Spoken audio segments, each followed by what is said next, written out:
I'm here today with the lovely and talented Margarita of Edge of Paradise to talk about the new record, The Unknown, out September 17th on Frontiers Music. How's it going with you? It's going great, and thanks for having me again. Pleasure. It's always my pleasure. It's always my pleasure to have you on the channel to talk about Edge of Paradise and to talk about yourself. And today we have a record to talk about, a brand new record that's just around the corner. How excited are you to see this baby finally see the daylight and all your fans be able to listen to it? Well, we are beyond excited just because of how much it means to us. And also, I remember last time I was talking to you and we were like, yeah, we'll see each other in Canada, maybe, because we had that tour planned. And now, instead, I guess we have a new record. So considering the circumstances, it was kind of like a silver lining for us because it's the best music. It's the most meaningful music to us. And it's really, I think it's really gonna, it really brought our music to the next level. So we just can't wait to share it with everyone. I really feel like this is a strong record. So if there's some silver linings of this pandemic, okay, I didn't get to see you guys in Toronto on that tour. I'm really sad about that, but at least we're getting new music. Yes. Yeah. So there's always that. Do you see this record musically a culmination of the previous 3 albums that kind of got you to where you guys are today, or is a little bit of its own? It's definitely a continuation of Universe in a way, like theme-wise and just like the sound. It's definitely more cinematic. It's a bit more heavy. I feel like just as songwriters, we're always evolving, but you definitely recognize, the sound of it. If you heard Universe, you'll be able to know it's the same band. I think the EP that came out before Universe, Alive, sort of put us on that track to discovering the sound we have now and put us on that path to basically finding our sound. But for example, if you compare this to like Immortal Waltz or Mask, which was the first album, like it sounded like a completely different band. I think we really found ourselves. So it's just another level of Universe, basically. Finding yourselves, is this a result of the experience that you guys now have of working together and understanding exactly what your vision is for the sound? Like you said, you're always evolving as musicians, as songwriters. Is this a little bit a result of that evolution? Yes, and I also think, like, for me personally, I really found what is important for me to put into the music, and just like I found a way to really express myself through the words and the music and just like the whole world of it. Because when you start a band, I think naturally you're trying to figure out like how to write together and what you want to say with your music. And for us, like we really started from zero. Like we really had to knock down every wall ourselves. We had to build up, and all those experiences really shaped us. And I think that fire that we had to keep as a band, to stay together as a band and to keep doing it, I think it really fuels the music. And then we really found I always was interested in like science and I'm always a seeker of what's like out there that's bigger than reality in a way. And I think I found how to put that into music and just ask the interesting questions, make people think. And I really love that. So it's just a lot of fun for us to put that in the music and into the world of Edge of Paradise. So it's a bit of a... You mentioned earlier that when you look at the first couple of albums and you look at the last 2, if you include this one as the last 2, the sound is very different. But I felt like this album was unique within itself. If there's one thing that you can say that sets this album apart musically from everything else, what would you pick as that one item? That's a hard question because I know I definitely put a lot more cinematic qualities in it.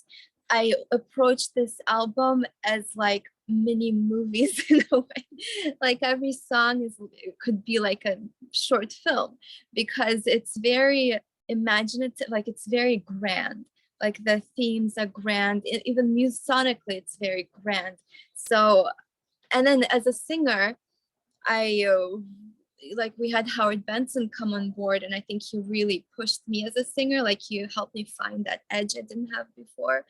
And you know, the rest of the band, like we have a new drummer, and that added a lot because he really brought the energy to the you know, the rhythm portion of the album. Like we had Ricky Nazo, bass player from Butcher Babies, like he brought the energy of the bass to it. So it's a combination of things that really um, evolved our sound from Universe and added that unique thing you're hearing. So, but I think it's hard to pinpoint that one thing.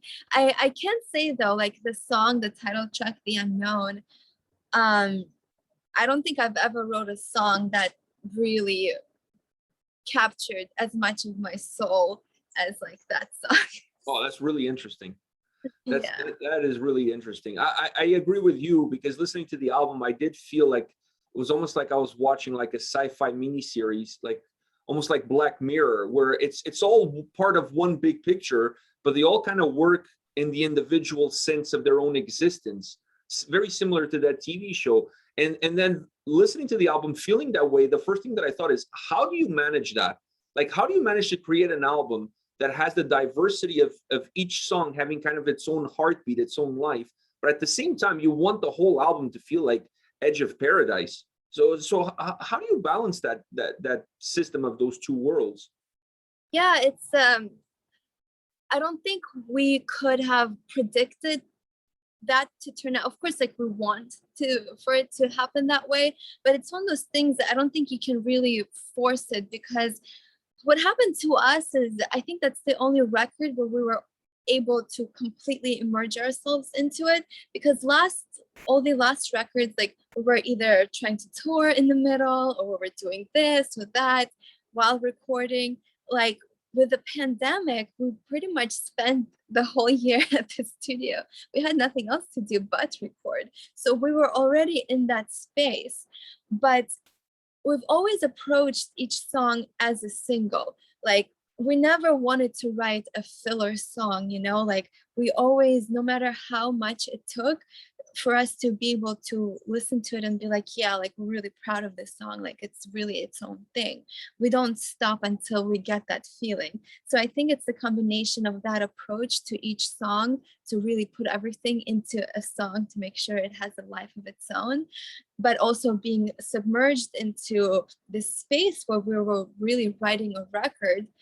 I think that really helped us to create this this CD that, you know, feels like you described. So Yeah, and the album is as strong at the beginning as it is at the end. It's one of those records that it doesn't lose steam. Sometimes you listen to an album and it starts off really good with like two or three like really big songs, and then as you progress down the line, each song starts to kind of lose a little bit of that power, of that steam, and sometimes it's hard to recapture. I felt like you guys did a wonderful job with the track listing because the album is really balanced from top to bottom. Is that something that you spend a lot of time thinking about it once you have the songs? Okay, how are we going to put these babies together in order for the album to be as strong as possible?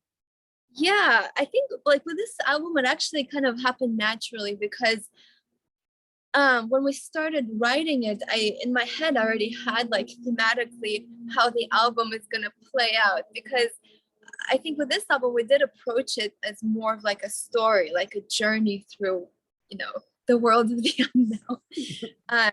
So some of the songs that you're hearing towards the end were actually recorded at the beginning. So it's not like we really started to record from beginning to end. At the end, the song just kind of fell into place. And of course, like we always try to balance like the faster songs with the more ballads, like Bound to the Rhythm, which is like track number 10. It has that ending where it feels like the spaceship is taking off. Like we just had to put it towards the end of the record because it just fits there. And then like, you know, the remix is like the bonus track. But yeah, I mean, each song, it kind of found its place within the track listing on its own, honestly. It didn't take much thought because of how the songs felt together. It just felt natural.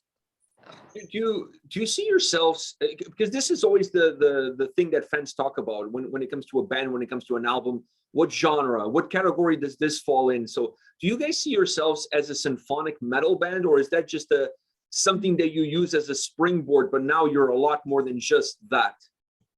You know, it's interesting. I don't think we've ever really used the symphonic metal band. I think Frontiers sometimes uses that, but we've always called ourselves a rock band just because, like, we're not heavy enough to be like metal band. We're not symphonic enough because I don't really sing operatic, or we don't have that much symphonic element to be that European symphonic band. So we're kind of in the middle of it all. So when I introduce the band, I just say we're like a cinematic rock band with industrial and symphonic elements, just so people don't automatically assume we sound like this or that, because it's so hard. It's hard. Like, I mean, I'm very familiar with your sound, with your music, record after record. So I feel like I know. I thought that I knew what I was getting myself into until I pressed play on this album, because this album surprised me. It's super cinematic, more than any other record before. But I always feel like you guys have kind of your own niche in terms of what your sound is, and you don't really fall under one category or another. But there's always that caveat that labels, fans want to put. And when I was listening to this album, I'm like, okay, I see some symphonic elements there, but it's the whole sound, the whole album. There's electronic, there's industrial, there's melodic. There's just so much stuff that you guys put on the table.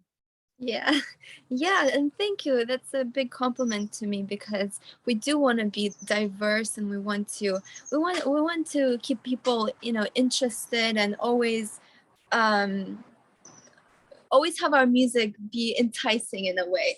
So it's always fresh, and I think it's part of my personality too, because I always want to do something differently, like not, completely 360, but always keep that fire that of evolution going, because it's like, exploration of like the universe. We never know what it's gonna find, but it's always gonna be something new and exciting. So it's Yeah, you don't know what's out there. yes. I listening to this record, I felt that the sound on this album, for a lack of a better word, felt more complete to me than perhaps even the previous album. It just felt better defined. It felt like you guys created a flexible sound, but a sound that had borders. Like it was easy for me to understand what the guitars were doing, what the vocals were doing, what the drums were doing, the bass. Like everything felt very compact, but very well defined. Is that a change that happens because now you have some new band members and they obviously bring their own flair? Did something change in the mixing, that you guys took a different approach? Like, what do you see being the factor that allows the sound to be so well defined on this record? Well, like Dave and I, we pretty much always guide the ship. Like we start the song, we're sort of keep everything going. So I think it's between, we really know ourselves now, and we're much more confident. Like I'm much more confident as a musician, and I really know what I want, the band to sound like. And I think that confidence kind of translated into how we approach this album. And of course, we had the addition of producers, like, because we worked with Mike Plotnikov before, and now he brought in Neil Sanderson from 3 Days Grace. And that was like a really interesting thing for us, because like 3 Days Grace is so different than what we are. And he really helped me sort of streamline the ideas in a good way, because I'm one of those people that I really like to delve deep into. Like I make things maybe a bit more complicated than they need to be. But we didn't want to lose the complexity of the music, because then it's like, less interesting and it's not who we are anymore. But I think with the help of Neil, we were really able to take out everything that would make it not as smooth sailing, if that makes sense. And then of course Howard Benson really helped me bring out the vocal performance, which also added to how the songs are perceived. So I think it's a combination of just like the team. Like Jacob Hansen still mixed the album, but of course now we have all these people that have to approve the mix.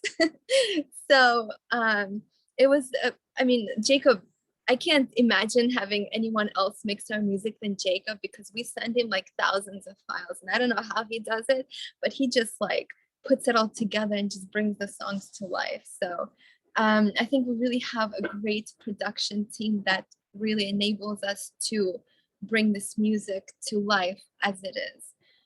So another element of that sound that I thought was phenomenal, because I want to talk about your vocals, but I want to give the other guys in the band a little bit of a chance of shining by you answering some of these questions regarding to their work. And the drums, I thought, were very warm on this album. They had a very warm sound.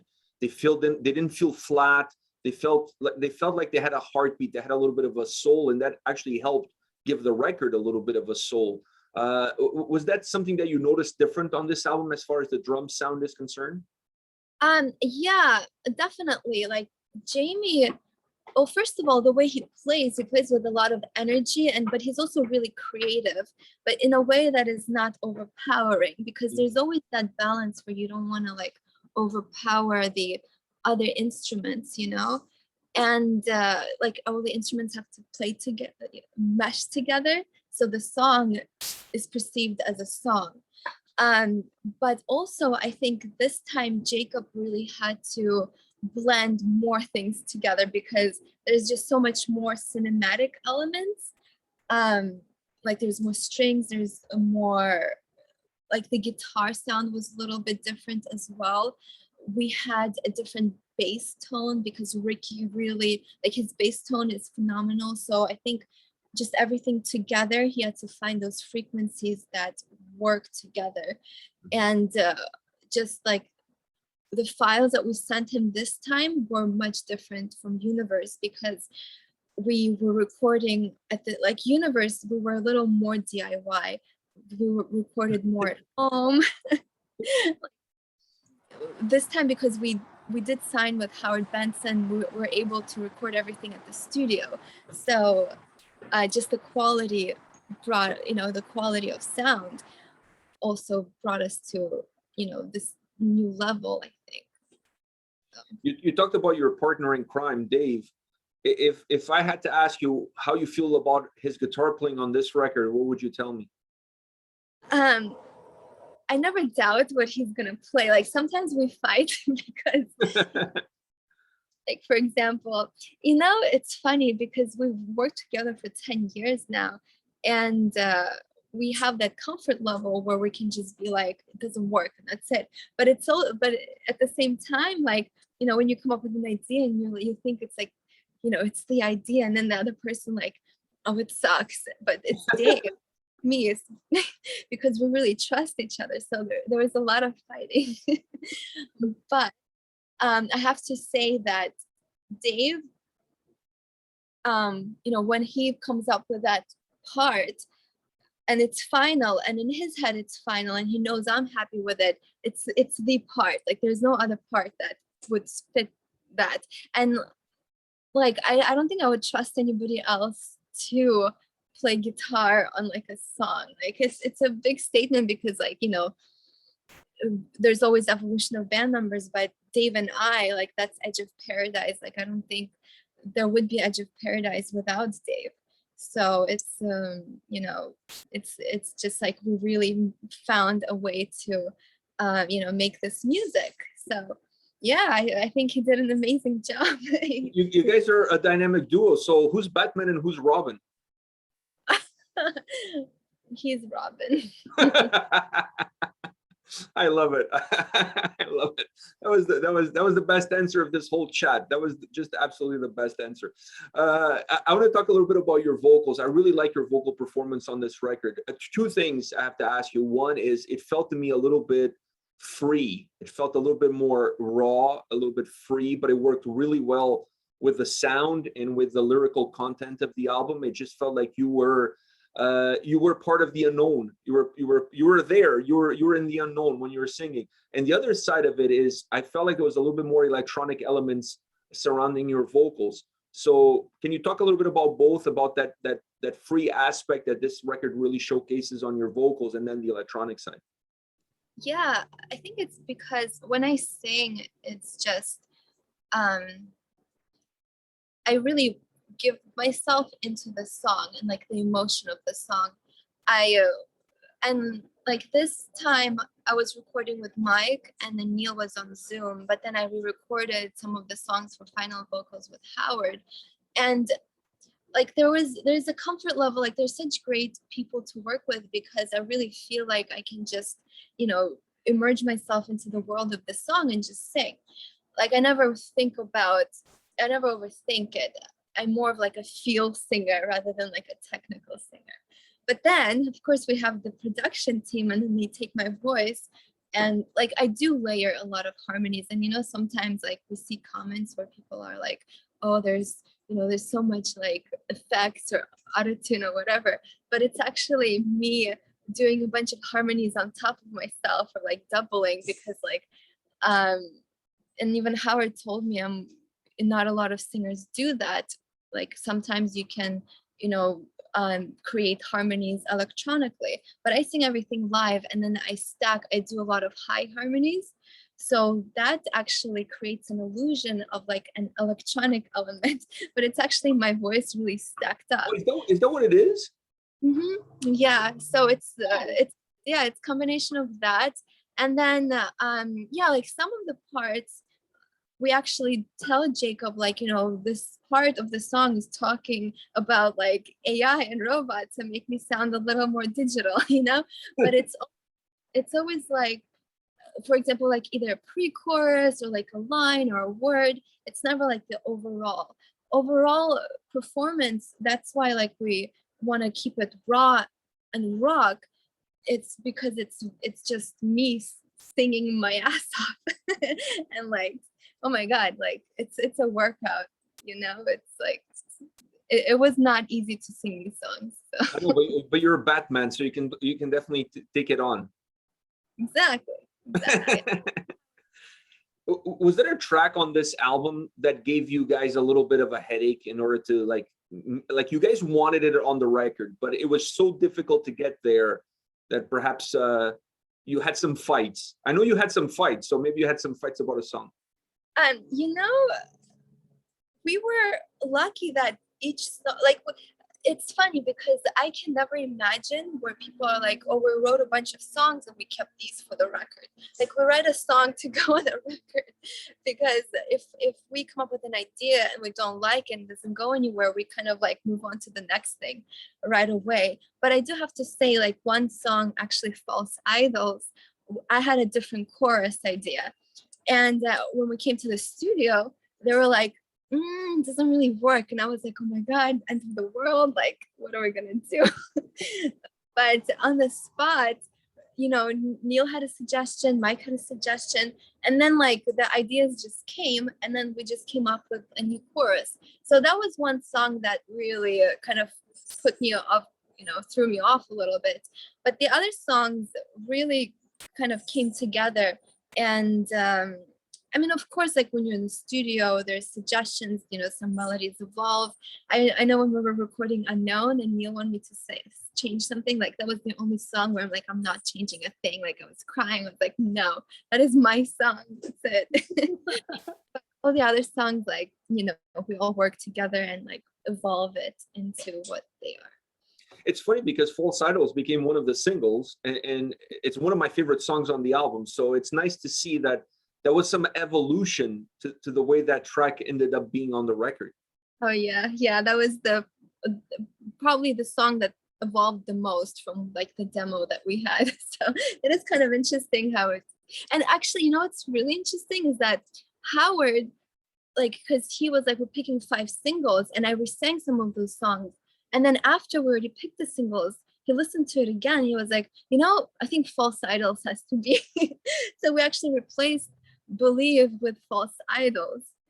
So, but that's why it was such a compliment hearing you say that you thought that each song has that single element to it, and you pick because we really our goal is to have that, to make sure each song is strong enough, you know, to have a life of its own. Yeah, definitely. I have to, since the album is The Unknown, I have to ask you this. I mean, we're living through a period of a lot of unknowns.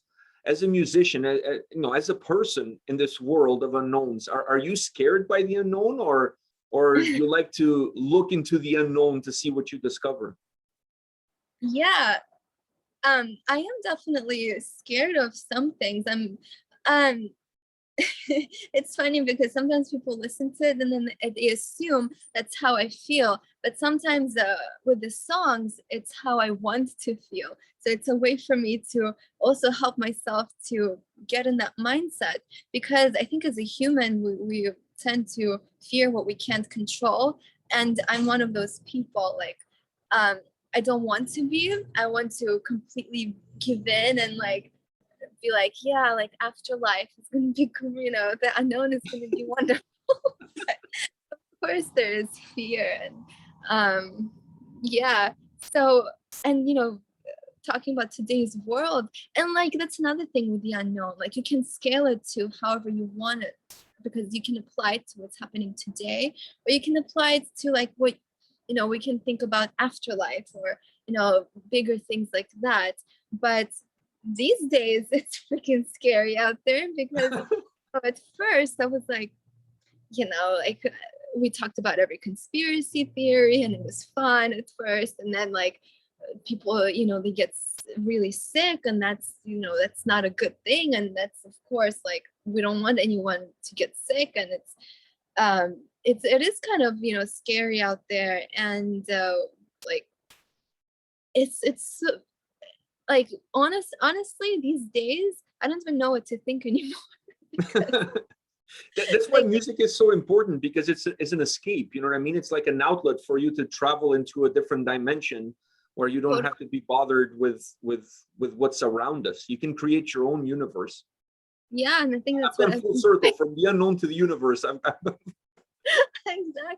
It's total escape for me. It's like a way to build the world I want to exist in in my daily life, because like I don't want to be stuck in LA traffic. Well, I'll tell you, the Toronto traffic is probably not any better. I mean, it doesn't matter what time of the day you go out, there's always some sort of traffic and you can't move it. It's a disaster. So hopefully in the unknown, whatever that unknown is, at least traffic is a little bit better. Yeah, or you can just like fly through it. Yeah, just, you know, just think where you want to be and you're there. Maybe something along those lines. Well, one last question for you, and that is, when you look back, when you now perhaps have a chance, or maybe you don't have a chance yet, maybe down the road you will, but when you take a step back and you look at all the work that you guys poured into this record, and you look at everything that you've done for this album, what do you say was the most gratifying moment or most gratifying experience of creating this record? Oh man, like, and I don't think there's anything like looking back and listening to it and like, oh my God, like I can't believe I just did that, because it takes so much time, and it takes so much out of you because of all the energy you put in it. Also, like I'm not even starting to talk about how much money it takes to like and music videos, like, you know, and you know, sometimes I'm saying like, yeah, we could buy a house or a car or whatever and like have like a different lifestyle, but at the same time, like it could never, like, making, I'm addicted to creating. It's a way for me to exist. I could never replace like making a song or a music video with like buying something, you know. It's just like I'm a completely different person in that way. I really need to um, expressing myself, communicating with people through my art, whether it's music, videos, or you know, paintings or whatever. I really have that need. But yeah, looking back, this was really a big undertaking because of the you know, creating the album and then having additional people like Howard's team now, because we also want to make sure we I don't want to say don't disappoint because it sounds like weird, but I want to make sure that they're they're investing their time and energy into us too. So we want to rise up to the occasion, basically. And then also, you know, with a growing fan base, like we want to create something that's meaningful to people. So it really took a lot of everything to bring this to life. And we have more, we have more actually, like we have uh, some remakes of some songs we're releasing. We have like a mini movie we're making with Bound to the Rhythm. It's gonna have dialogue in it, and it's gonna be like a story. So there's more to come, and like we're really excited about it. And yeah, we're excited to share it with people, and hopefully, finally bring it on the road, because there's nothing like sharing music at a live show. It's just such different energy and connection with people. So we're really looking forward to be able to do that soon. Well, I want to thank you today for taking the time to talk with me. I want to wish you and everyone involved in Edge of Paradise the best, not the best of luck, but the best success the world can give to you guys with this record. You know how I feel about it. To me, it's the best album you guys have released. I was really blown away by the quality of this record from top to bottom. It's just packed with singles. It's just the way the record is. And so I just wanted to thank you for your time and much success with the release on September 17th. Thank you. Thank you. And it's always such a pleasure to talk to you. And thank you for keeping music alive. So. Well, thank you for taking the time and being wonderful in your spirit and as you travel through the unknown. Thank you. And say hello to your son. I will. I'll let him know that you said hi. Cool, cool, cool. Yeah, hope we see you guys in Canada. Hopefully we see you guys on the road soon supporting this record. Thank you. Thank you again.